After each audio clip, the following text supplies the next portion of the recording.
Olá, vamos dar continuidade então aqui à nossa parte 2, né, do vídeo aqui sobre o 3 hiatos.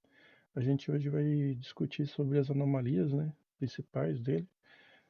São 12 tipos de anomalias que eu vou discutir aqui, então vamos partir para o vídeo aqui. Vamos discutir aqui. Então aqui, anomalias do 3 hiatos, as 12 principais. A primeira dela, né, é a trajetória hiperbólica interestelar. Então, uma órbita hiperbólica é uma trajetória aberta com excentricidade maior que 1, o que significa que o objeto está passando pelo sistema solar apenas uma vez e não ficará preso ao nosso Sol. Isso é o que define um visitante interestelar. Então, ele passa uma única vez, né, vindo de fora do sistema, e ele não tem intenção de voltar, né? Isso que acima de 1, né, significa que ele está vindo do centro da galáxia. Então, por que o 3 Hiatas é considerado interestelar, né? A excentricidade muito alta, o parâmetro que define o formato da órbita. A excentricidade orbital é do 3 Hiatas, né? É aproximadamente 6,14, muito maior que 1. Então, ele tendo 6,14 significa que ele está muito acima dos cometas normais, né? Que vêm do nosso sistema solar. Então, quer dizer que ele está a uma velocidade muito alta. Então, isso significa que ele está vindo de fora. Isso certifica que sua trajetória não é uma órbita estável, e sim uma passagem rápida pelo sistema solar. Então, essa é a primeira anomalia dele, entendeu? É essa trajetória hiperbólica dele. Então, a segunda anomalia é a órbita retrógrada, porém alinhada com a eclíptica. Então, a órbita retrógrada significa que o objeto se move na direção oposta à maioria dos planetas ao redor do Sol. No sistema solar, os planetas, incluindo a Terra, orbitam o Sol no sentido programado, anti-horário, visto do polo norte celeste. Um objeto que move no sentido retrógrado horário tem uma inclinação orbital maior que 90 graus em relação ao plano da eclíptica. Então, todos os planetas ele gira em torno do Sol, né, num sentido só. E o 3 Hiatas ele está vindo no sentido contrário, né? Ele está orbitando no sentido contrário. Isso é uma anomalia, porque geralmente todos os cometas eles vão girar no sentido que é o sentido do planeta, dos planetas mesmo, né? Gravitacional. Todos seguem essa regra. Só que o 3 Atlas ele está seguindo essa órbita retrógrada, né? E ainda assim praticamente no plano eclíptico. Então ele está vindo no plano eclíptico, né, que significa que ele está vindo na reta dos planetas. Geralmente os cometas eles vêm de todas as direções, né? Esse ele está vindo na reta de todos os planetas, como se tivesse uma trajetória reta, né? Sem curvas, sem nada. Então esse também é um ponto de anomalia, né?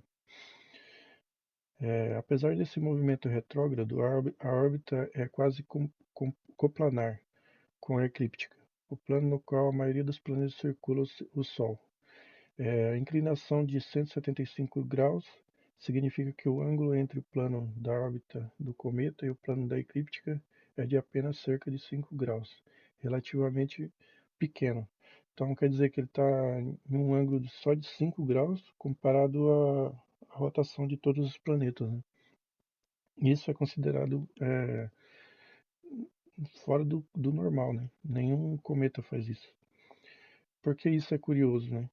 Então, para a maioria dos objetos interestelares, né, esperados como o Oumuamua ou 2I Borisov, as direções de entrada são aleatórias no céu e geralmente têm inclinação maiores em relação ao plano eclíptico. Ter um ângulo tão baixo como 5 graus para um objeto retrógrado é estatisticamente menos provável se os objetos interestelares vierem de direções aleatórias da galáxia, mas não impossível no plano de vista físico. Então, os cientistas eles tentam explicar que para eles isso é normal, né? É fisicamente possível, né?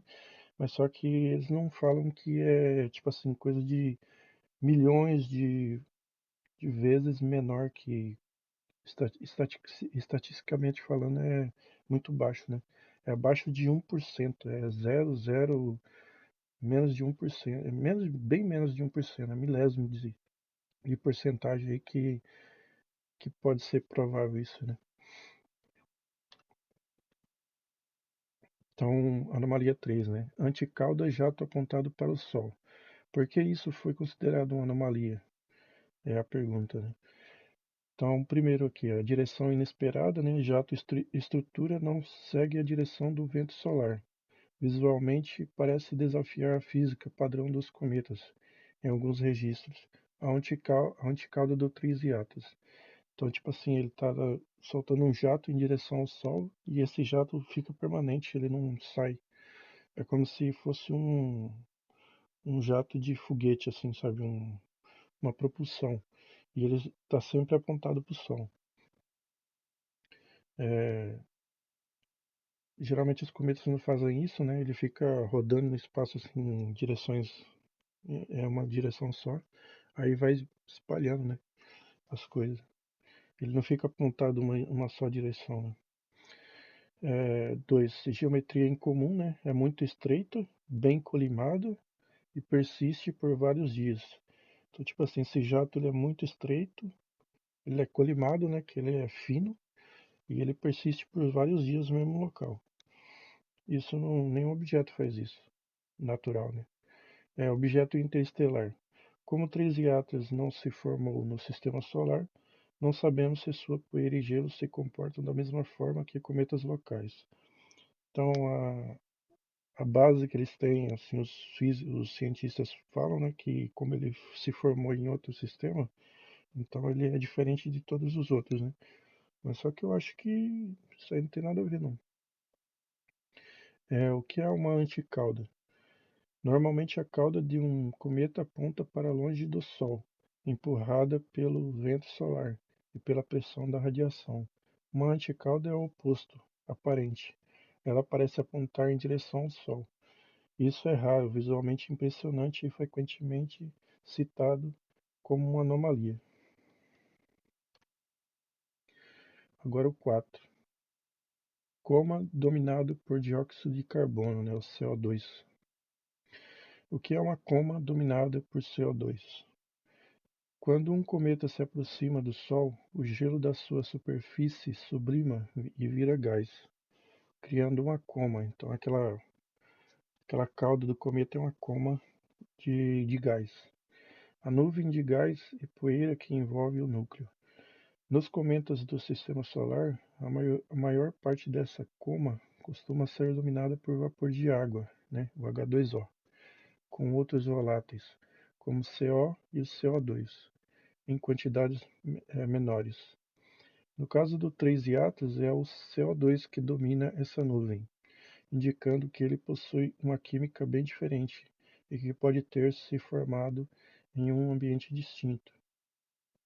O CO2 dominante na coma, espectroscopia, como o telescópio de James Webb revela, que o dióxido de carbono é muito mais abundante que a água na nuvem, ao redor do núcleo de 3 hiatos. A razão de o CO2 para o H2O é cerca de 8 por 1, uma das mais altas já medidas em qualquer cometa observado. Então quer dizer que tem mais CO2 do que água no cometa. Isso é incomum, porque geralmente os cometas têm mais água do que CO2. E esse aí ele está ao contrário, ele tem muito mais CO2. Isso é muito diferente do que vemos em cometas típicos do Sistema Solar, onde a água costuma ser o componente principal perto de sua aproximação ao Sol. Então, quando o cometa ele se aproxima do Sol, geralmente ele evapora essa água e faz a coma, né? Aí, nesse caso, ele não tem essa água abundante para explicar aquele feixe de luz, aquela coma, aquele brilho que ele faz, não tem explicação. Então, em comparação com cometas do Sistema Solar, né? A maioria dos cometas do Sistema Solar observados até hoje apresentam menores proporções de CO2 em relação à água, tornando o caso de 3i especialmente interessante para entender a diversidade de objetos interestelares. Então eles dão essa explicação porque ele veio do centro da galáxia, ele é diferente, mas não, isso não tem explicação nenhuma. 5. Proporção muito baixa de H2O. Essa é uma anomalia. Essa imagem contém mapas espectrais, né, nos comprimentos de onda infravermelho.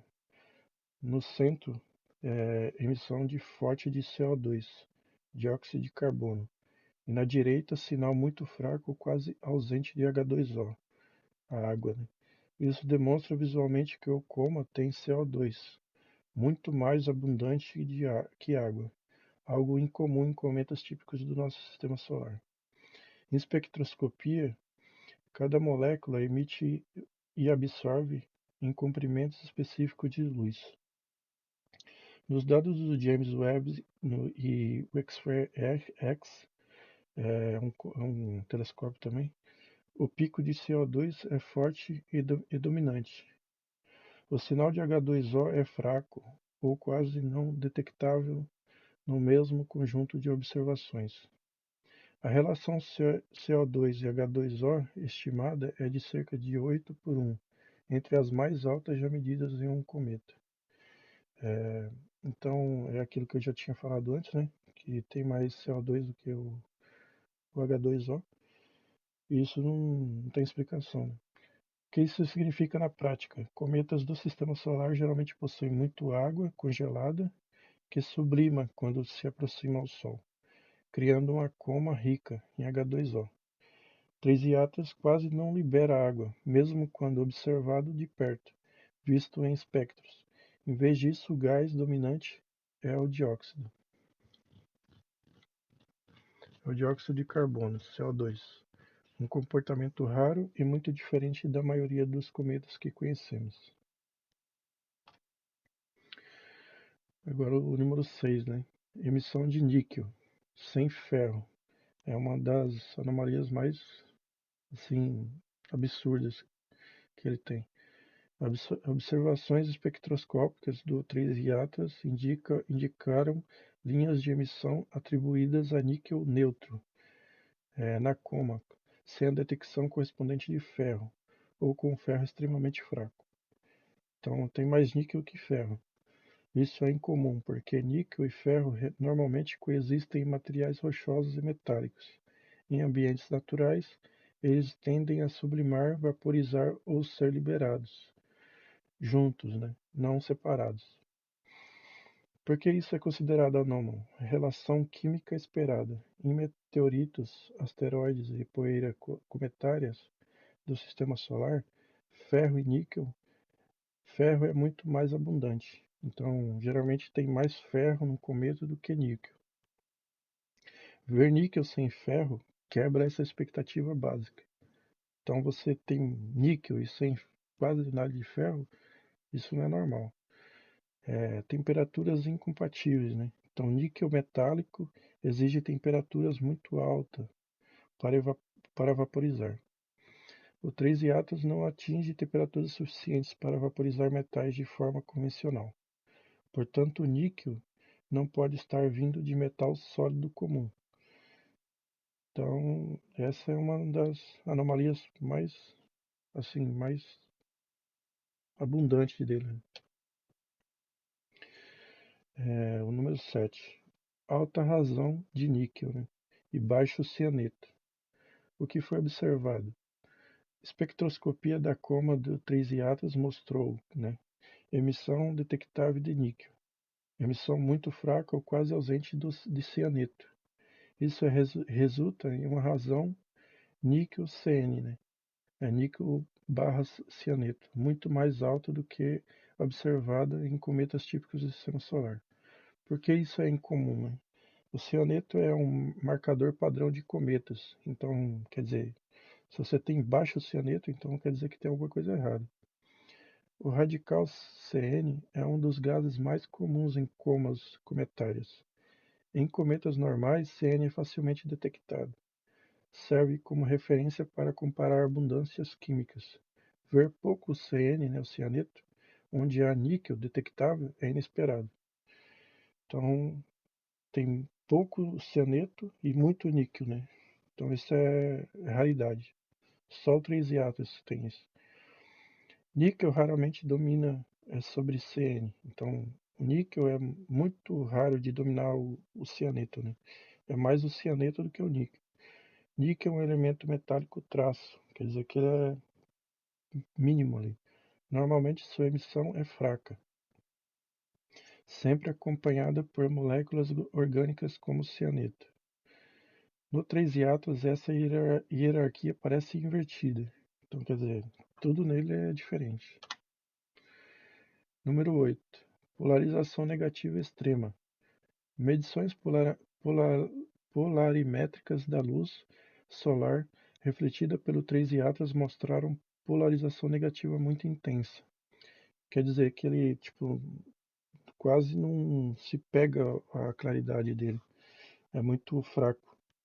Valores mais negativos do que os normalmente observados em cometas do sistema solar. Então quer dizer que você foca a lente do telescópio nele e não pega a claridade dele direito. Tipo assim, geralmente um cometa ele vai emitir brilho, né, por causa do Sol. Então o efeito parece um ângulo de fase pequeno, Sol-cometa observador. Isso coloca o Trisiatras fora da curva polarimétrica, típica dos cometas conhecidos. O que é polarização negativa em termos simples? Quando a luz do Sol reflete em poeira, então quer dizer que, tipo assim, quando a luz bate no objeto, ela reflete aquela poeira. E o Trisiatras não tem isso. Ela pode ficar polarizada, as ondas vibram mais numa direção. Então, em certos ângulos, essa polarização pode ser negativa, ou seja, a orientação da luz refletida é oposta ao esperado. Todos os cometas apresentam polarização negativa, mas o 3 Hiatus apresentou valores excepcionalmente fortes. Então quer dizer que ele está acima do esperado, né? Ele está muito mais negativo. Porque isso é considerado extremo. Intensidade fora do padrão. Então, cometas típicos, polarização negativa fraca a moderada. 3 hiatos, polarização negativa profunda, muito mais intensa que quase todos os registros cometários. Indica propriedades físicas incomuns da poeira. Curva polarimétrica anômala. A variação da polarização com o ângulo solar não segue o formato padrão. Sugere uma população de partículas diferentes. Então, quer dizer, eles estão tentando justificar porque ele não emite luz. E aí eles tentam bolar várias ideias aí e não conseguem explicar. Número 9, né? Flutuações rápidas de brilho. Então, fotometria de alta cadência, medições de brilho feitas em intervalos curtos, que é essa fotometria de alta cadência significa, mostrou que o 3 Atlas apresenta variações rápidas e irregulares de brilho, mudanças detectáveis em horas ou até dezenas de minutos, oscilações não periódicas simples, difíceis de ajustar a um único período de rotação. Essas variações são mais rápidas e caóticas do que em muitos cometas típicos. Então quer dizer que está como se estivesse fazendo um pulsar de brilho, assim, tipo como se fosse um pisca-pisca. Às vezes, na hora que está rodando assim, ele está jogando tipo uns pulsar de luz. Aí tem a amplitude inesperada, né? As flutuações não são apenas ruído, chegam a ser fotometricamente significativas, indicam mudanças reais na quantidade de material refletindo da luz. Por que isso chama atenção, né? Então, um ritmo incompatível com um núcleo estável. Núcleos cometários costumam mostrar variação suave, período de rotação relativamente estável, horas a dias, né? O 3 hiatos mostra picos e quedas abruptas, sugere atividade variável, não apenas rotação simples. Então quer dizer que ele está, em vez de ele mostrar aquele ciclo, né, de brilho intenso, ele não faz, ele tipo, na hora que ele tá girando, ele tá soltando tipo uns feixes, como se ele estivesse brilhando toda vez. A cada minuto, a cada tempo ele vai soltando esses feixes de luz, como se fosse como se fosse um LED, alguma coisa assim.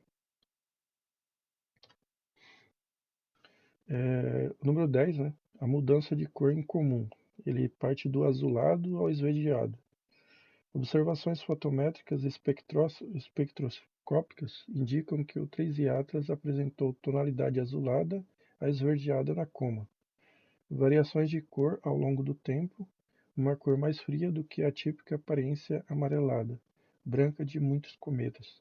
Essa coloração não é dominante em água e fogo, água e foge do padrão mais comum.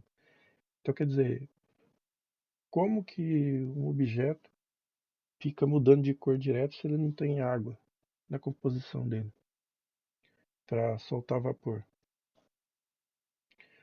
Aí os caras tentam explicar isso aí também, entendeu? Ele tá mudando de cor, ele já passou do azul pro verde, do verde pro dourado, tá parecendo um pisca-pisca, uma árvore natal.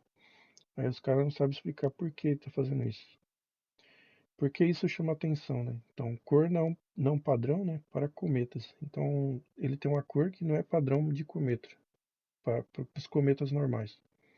Geralmente, cometa, se ele for azul, né? Ele fica azul direto. Se for verde, é verde direto. Esse não, ele vai mudando de cor. Em cometas do sistema solar, poeira tende a deixar a coma amarelada e branca, né? A água, o H2O, domina a atividade perto do Sol. Então, quando chega perto do Sol, solta aquela coma, né, do cometa. Só que a coma dele já tá vindo de bem longe. Tá bem antes de chegar perto do Sol. Já tinha tipo um raio para frente. No 3 Atlas, a cor sugere gases específicos, dominando a emissão, não a poeira comum. Então eles estão tentando bolar essa ideia aí que ele está soltando gases diferentes. É mudança de cor ao longo do tempo. A tonalidade não foi constante. Isso indica mudanças rápidas na composição do gás emitido, alternância de espécies dominantes na coma. Então eles tentam explicar várias coisas nele. Gases, várias coisas, e não conseguem explicar nada. Aceleração não gravitacional, né? Número 11. Então essa imagem aqui, ó, mostra bem essa parte do feixe de luz. Ó. Aqui tá parecendo uma espada, essa imagem aqui. Geralmente o cometa não tem esse feixe bem fino, né? Geralmente ele tem uma coma maior, assim, pros lados, assim, né? Aqui tava bem fininho, assim. E ele tem vários milhares de quilômetros aqui, esse feixe. E ele sempre está apontando para uma direção só, né? Sempre para a direção do Sol, que é estranho. Né? Então, aceleração não gravitacional, né? Número 11. O movimento orbital do 3 Atlas não é explicado apenas pela gravidade do Sol e dos planetas. Ao ajustar a órbita com modelos puramente gravitacionais, surgem pequenas discrepâncias sistemáticas. Para explicar a trajetória real, os astrônomos precisam incluir um termo extra, que é a aceleração não gravitacional. O que significa aceleração não gravitacional? É uma aceleração causada por forças internas ao próprio objeto, não por gravidade externa. Em cometas, isso normalmente vem de jatos de gás sendo expelidos do núcleo. O efeito de recuo, como um motor muito fraco e natural. Funciona como um empurrão contínuo, mas extremamente sutil. Então, quer dizer, para explicar os gases, né, o jato, aí dá aquela aceleração não gravitacional, né, com os gases e o jato de água. Mas como explicar isso se ele não tem jato de água? Densidade relativamente inesperada. A aceleração detectada é mensurável, consiste ao longo do tempo, mas ocorre em um objeto que tem pouca água, né? Não mostra jatos clássicos dominados por vapor de água. Em cometas normais, a aceleração não gravitacional é fortemente ligada à água, e o 3 não tem isso. Então, como justifica a aceleração dele, entendeu? E ele acelera muito mais, ele está muito mais rápido do que um cometa normal. Ele vai, se eu não me engano, 61 quilômetros por segundo. São 250 mil quilômetros por hora. Nenhum cometa tem essa velocidade toda sem propulsão, sem água, sem nada. Número 12, né? Jatos longos e colimados que não se desfazem com a rotação. Então, imagens de alta resolução e monitoramento contínuo mostraram que o 3i apresenta jatos extremamente longos, estendendo-se por milhões de quilômetros, alta colimação, jatos estreitos bem definidos. Persistência temporal. Os jatos mantêm a mesma direção geral por longos períodos, pouca ou nenhuma varredura visível causada pela rotação do núcleo. Em muitos cometas, a rotação faz os jatos abrirem leques, espirais, ou se desfazerem. Isso não ocorre claramente aqui. Então, geralmente nos cometas eles vão rodando, né, e vai espalhando aquele material todo. Aqui não. Aqui ele vai mantendo a mesma direção, sem espalhar nada. Então ele mantém aquilo ali como se fosse uma luz apontada.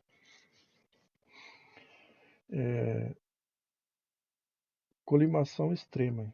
Então, jatos cometários costumam se espalhar rapidamente, perder definição com a distância.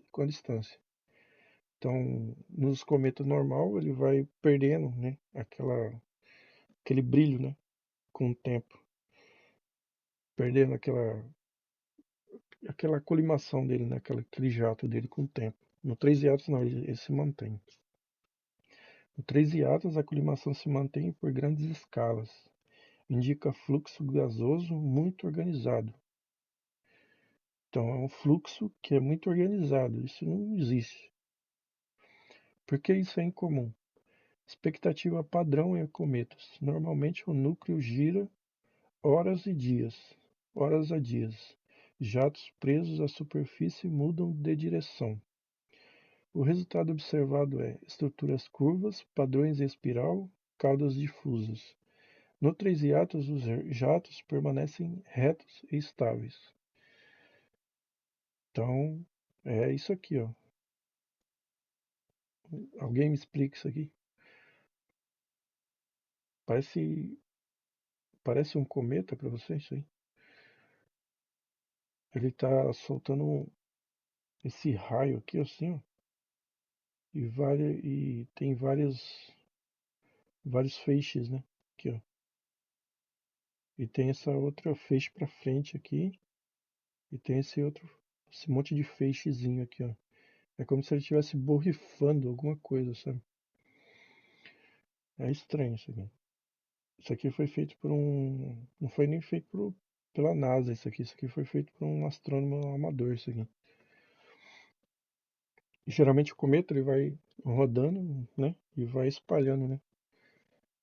Para todo lado. Aí com o tempo ele vai se dissipando. Aqui não, ele fica mantém a mesma direção, mesma feixe de luz contínuo, sem se dissipar, sem nada. Isso aqui chama muita atenção. É como se fosse um foguete, alguma coisa assim, que sempre está viajando na mesma direção. É, é muito estranho. Aí os cientistas tentam explicar isso aqui e não tem como explicar isso aqui de forma natural, né? Isso aqui não é um simples cometa, uma pedra ali que está fazendo esse monte de coisa aqui, né? E é isso aí, gente. Então, vou deixar meu muito obrigado, né? E até a próxima para vocês. Aí tá saindo sempre atualizações, né, sobre o 3 hiatos. Essas aqui são as 12, né, principais, né? Mas eu acho que já tem já quase umas 20 já. Eu vou passar depois, vou fazer mais pra frente uma parte 3, né, desse vídeo, falando sobre as outras anomalias dele também, né, mas futuramente. Então, muito obrigado e arigatou, né?